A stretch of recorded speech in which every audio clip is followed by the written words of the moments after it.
Hello everyone, स्वागत है आप सभी का एक नई वीडियो पर। इस वीडियो में बात करने वाले हैं मौर्य साम्राज्य के बारे में। और इससे पूर्व जो हमने वीडियो बनाई थी उसमें मौर्य साम्राज्य की जानकारी के स्रोतों के बारे में अध्ययन किया था। उसके बाद जो वीडियो थी उसमें जो है हमने अशोक के शिलालेखों के बारे में पढ़ा था, अभिलेखों के बारे में पढ़ा था। यानी अभिलेख में जो है अशोक के हमने शिलालेख, गुहालेख और स्तंभ लेख की चर्चा की थी। तो इस वीडियो में बात करने वाले हैं मौर्य साम्राज्य के शासकों के बारे में। जैसा कि आप यहाँ देख ही पा रहे हैं, चंद्रगुप्त मौर्य, बिंदुसार, अशोक और बृहद्रथ के बारे में। तो अगर आप चैनल पर नए हैं तो चैनल को सब्सक्राइब कीजिएगा और वीडियो अच्छी लगे तो वीडियो को लाइक कीजिएगा। तो आइए वीडियो शुरू करते हैं। तो मौर्य साम्राज्य 322 से 185 ईसा पूर्व का है ये मौर्य साम्राज्य। इसके शासकों की बात की जाए तो सबसे पहले इसका शासक था चंद्रगुप्त मौर्य, जिसे मौर्य वंश का संस्थापक भी कहा जाता है।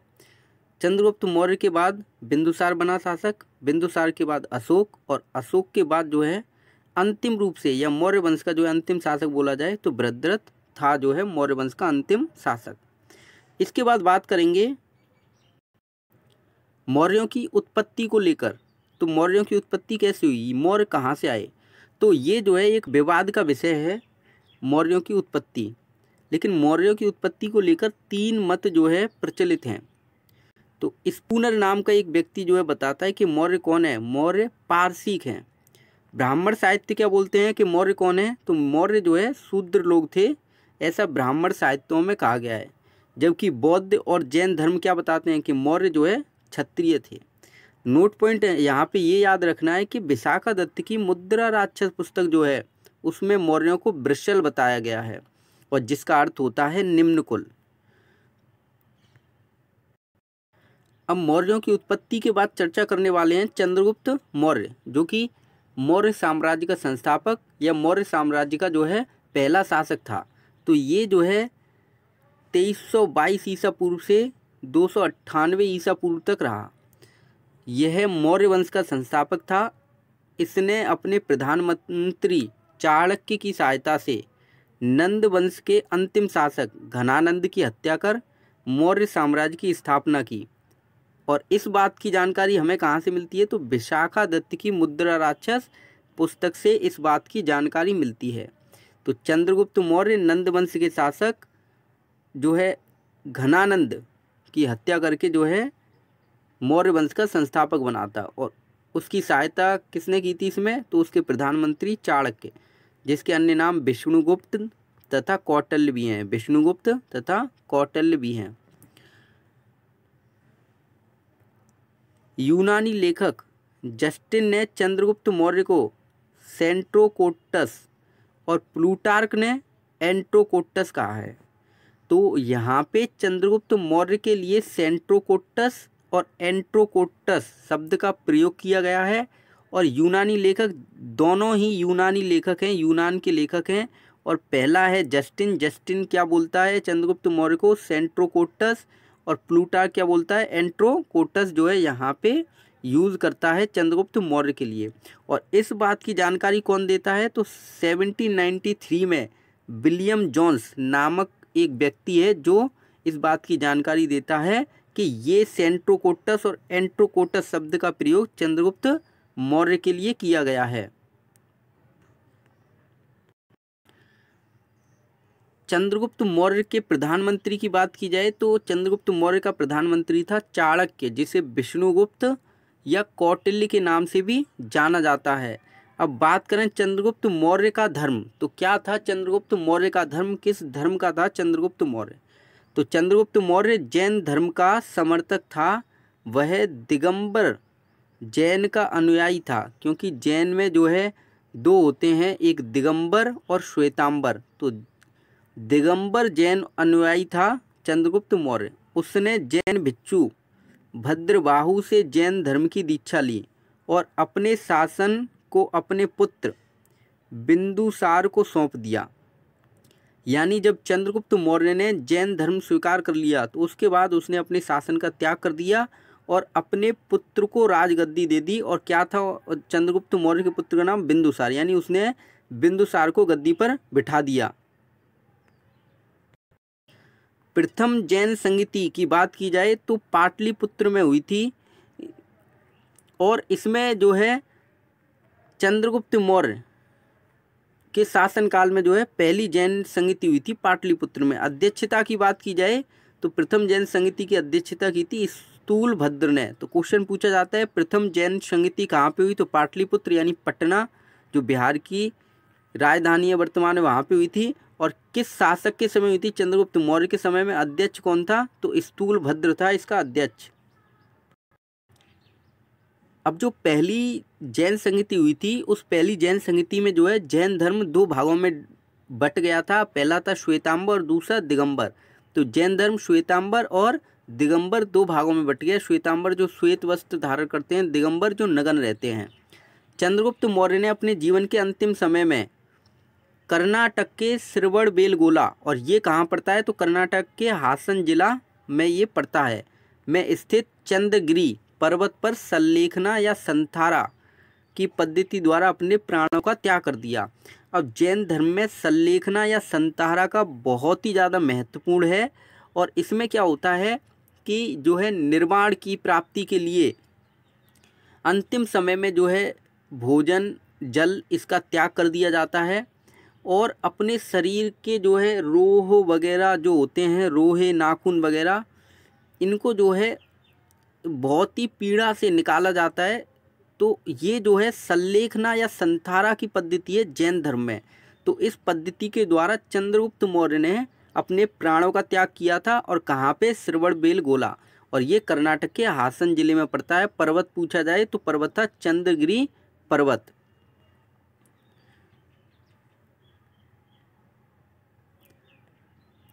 चंद्रगुप्त मौर्य के शासन में सेल्यूकस निकेटर ने 305 ईसा पूर्व में भारत पर आक्रमण किया। तो चंद्रगुप्त मौर्य के समय आक्रमण किसने किया था, सेल्यूकस निकेटर ने 305 BC में, यानी ईसा पूर्व में।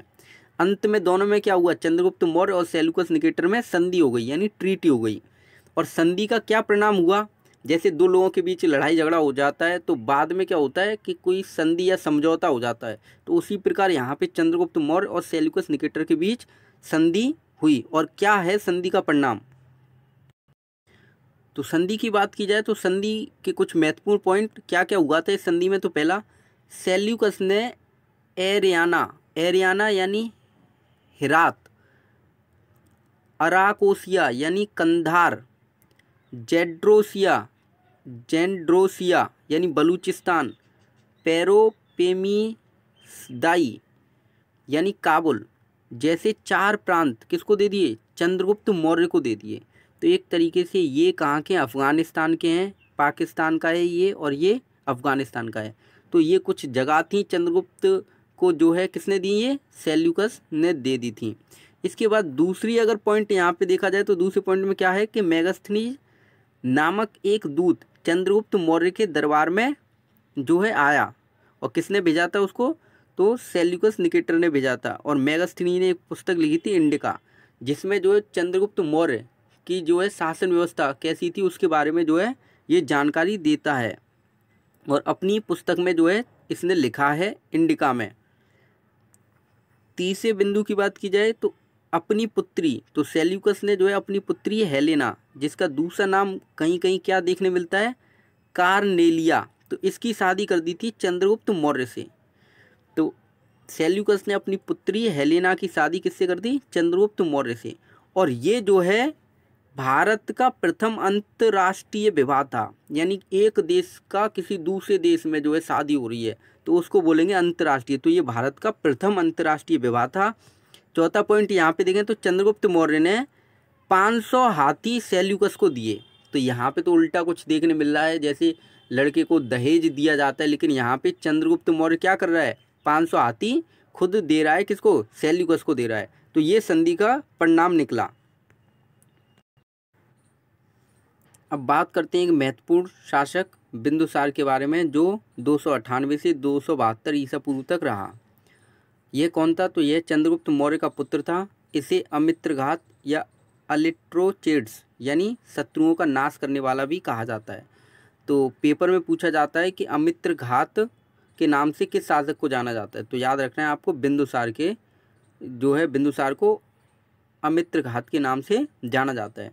इसकी माता का नाम था दुर्धरा और इसकी पत्नी का नाम था धम्मा सुभाद्री। शुरू में बिंदुसार का प्रधानमंत्री कौन था? चाणक्य। तो बिंदुसार का प्रधानमंत्री शुरू में चाणक्य था और चंद्रगुप्त मौर्य का भी प्रधानमंत्री कौन रहा था? चाणक्य। लेकिन बाद में बात की जाए तो बिंदुसार का प्रधानमंत्री कौन बना? खल्लाटक बना। तो इस प्रकार बिंदुसार के जो है 2 प्रधानमंत्री रहे, चाणक्य और खल्लाटक।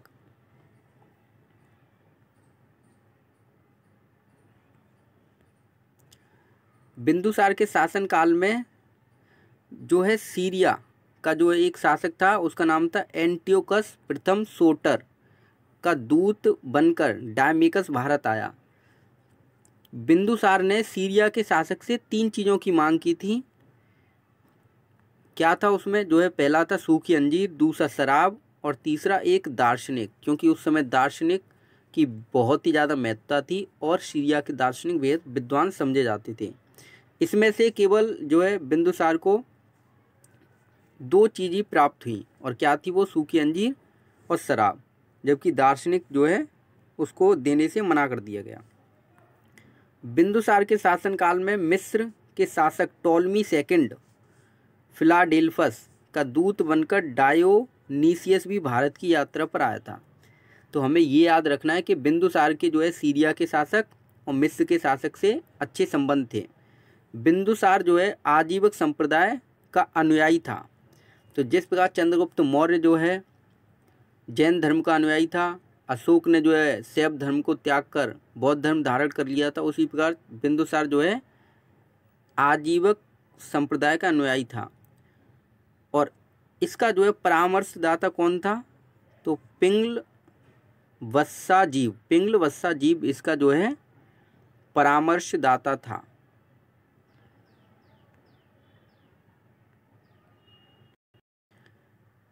बिंदुसार के समय हमें एक महत्वपूर्ण जानकारी ये भी मिलती है कि बिंदुसार के शासनकाल में जो है तक्षशिला में विद्रोह हुआ था, जिसका दमन बिंदुसार के पुत्र अशोक ने किया था।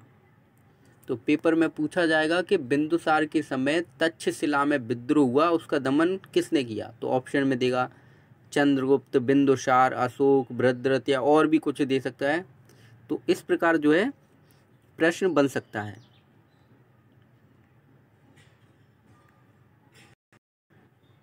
बिंदुसार के बाद बात करते हैं सम्राट अशोक के बारे में, जो 272 से 232 ईसा पूर्व तक रहा।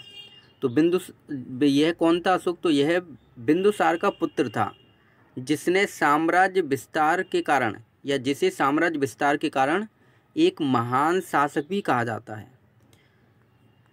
बौद्ध ग्रंथ दीपवंश और महावंश के अनुसार अशोक अपने 99 भाइयों की हत्या कर गद्दी पर बैठा था। अशोक शासक बनने से पहले तक्षशिला व उज्जैन का गवर्नर था।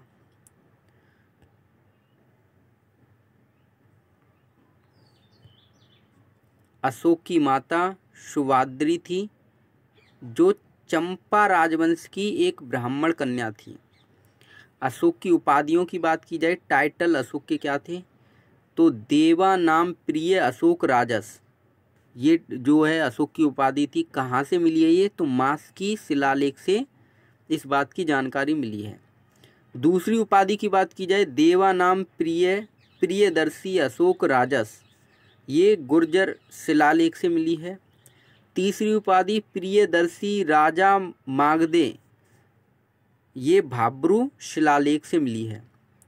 और नोट पॉइंट भी याद रखना है, देवा नाम प्रिय का अर्थ क्या होता है? देवताओं का प्रिय। तो ये जो है अशोक की उपाधियां थी। तो मुख्य रूप से पूछा जाता है पेपर में, देवा नाम प्रिय किस शासक की उपाधि थी? तो आपको याद रखना है सम्राट अशोक की उपाधि थी देवा नाम प्रिय।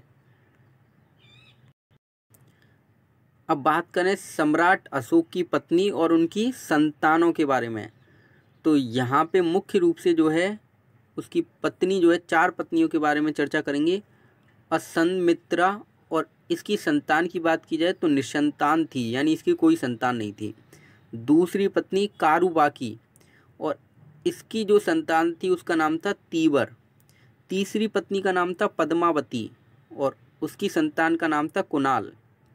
और चौथी पत्नी थी देवी और इनकी संतान का नाम था महेंद्र और संघमित्रा।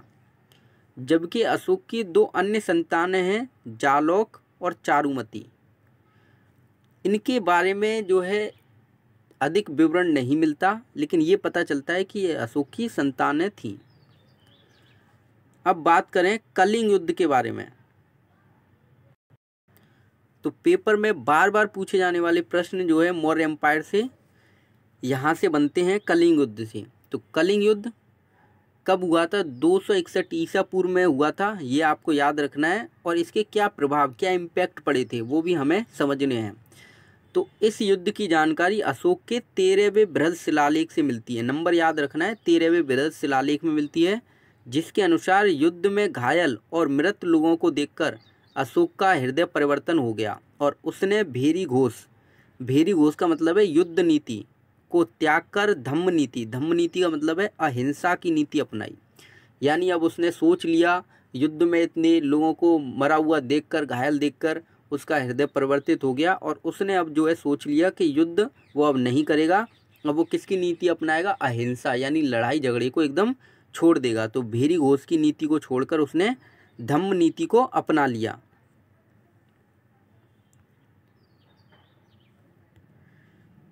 कलिंग के शासक खारवेल के हाथी गुफा, और हाथी गुफा अभिलेख जो है कहाँ पे मिला है? उड़ीसा। तो कलिंग जो है उड़ीसा को कहा जाता था उसमें। तो कलिंग के शासक खारवेल के हाथी गुफा अभिलेख के अनुसार उस समय कलिंग का शासक कौन था? नंदराज था। यानी जब कलिंग युद्ध हुआ था तो उस समय शासक कौन था? नंदराज था। और पेपर में ये भी पूछा जाता है कि हाथी गुफा अभिलेख कहाँ से प्राप्त हुआ? कलिंग से। और किस शासक का था? खारवेल का था। ये याद रखना पड़ेगा आपको, पेपर में बहुत ज़्यादा ये क्वेश्चन पूछा जाता है। कलहड़ की राजतरंगिणी के अनुसार बौद्ध धर्म को अपनाने से पूर्व अशोक जो है शैव धर्म का उपासक था। तो ऐसा कलहड़ की राजतरंगिणी में दिया हुआ है कि अशोक जो है पहले शैव धर्म का उपासक था और बाद में उसने उपगुप्त से जो है बौद्ध धर्म की दीक्षा ली थी। अशोक ने बौद्ध विद्वान उपगुप्त से बौद्ध धर्म की दीक्षा ली।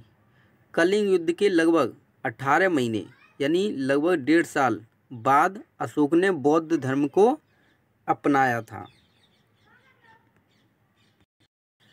अब यहाँ पे बात करने वाले हैं अशोक के धम्म के बारे में। क्या था अशोक का धम्म? तो ये शब्द बहुत परेशान करता है कि धम्म क्या था, अशोक का धम्म, अशोक की धम्म नीति, तो समझ में नहीं आता है धम्म क्या है यहाँ पे, तो उसको समझेंगे। तो अशोक का धम्म अच्छे विचारों का संकलन था। जैसा कि आप समझ ही चुके होंगे, अच्छे विचारों का संकलन है ये धम्म। अब क्या है इसमें विचार? जैसे माता पिता की सेवा करना, दूसरा गुरुओं का सम्मान तथा बड़ों का आदर करना, तीसरा जीवों के प्रति अहिंसा रखना यानी जीवों को नहीं मारना, चौथा मित्र परिचित ब्राह्मण श्रवण के प्रति उदारता रखना, पांचवा अपव्ययी आडंबरों को रोकना। तो यहाँ पे अपव्ययी है, अपव्ययी यानी कम खर्च करना। छठवां मृदुभाषी होना यानी प्यार से बात करना हर किसी से। क्रोध घमंड और ईर्ष्या का त्याग करना, या ये चीज़ें जो है ना दिखाना, क्रोध से दूर रहना, घमंड और ईर्ष्या से दूर रहना। तो ये जो है धम्म क्या था? अशोक का धम्म अच्छे विचारों का संकलन था और ये हैं कुछ उस धम्म नीति के विचार। अब कुछ नोट पॉइंट पर चर्चा करते हैं। तो पहला पॉइंट, अशोक ने बौद्ध धर्म के प्रचार के लिए अपने पुत्र तथा पुत्री महेंद्र एवं संघमित्रा को श्रीलंका भेजा था। दूसरा पॉइंट, अशोक एवं उसकी पुत्री चारुमती बौद्ध धर्म के प्रचार हेतु नेपाल की यात्रा पर गए थे। तो अशोक जो है बौद्ध धर्म के प्रचार के लिए कहाँ गया था? नेपाल। उसके साथ कौन गया था? उसकी पुत्री चारुमती। तीसरा पॉइंट, अशोक के समय तीसरी बौद्ध संगति का आयोजन पाटलिपुत्र यानी पटना में हुआ था। चौथा पॉइंट, अशोक ने झेलम नदी के किनारे श्रीनगर शहर की स्थापना की थी। पांचवा पॉइंट, अशोक की पुत्री चारुमती ने अपने पति देवपाल के नाम पर देवपाटन नामक एक नए शहर की स्थापना नेपाल में की। 6वां पॉइंट, अशोक के उत्तराधिकारी कुणाल और सोयस थे। और सोयस था, इस बात की जानकारी कहाँ से मिलती है? विष्णु पुराण से मिलती है कि अशोक का उत्तराधिकारी कौन था? सोयस। और कुणाल को जो है अंधा भी समझा जाता है, और ये भी कहा गया है कि कुणाल जो है अंधा था, इस वजह से उसकी जगह पे शासन किसने किया था? सोयस ने किया था। और 7वां पॉइंट, अशोक ने मध्य प्रदेश के रायसेन जिले में सांची स्तूप का निर्माण कराया, जिसे महास्तूप के नाम से भी जाना जाता है।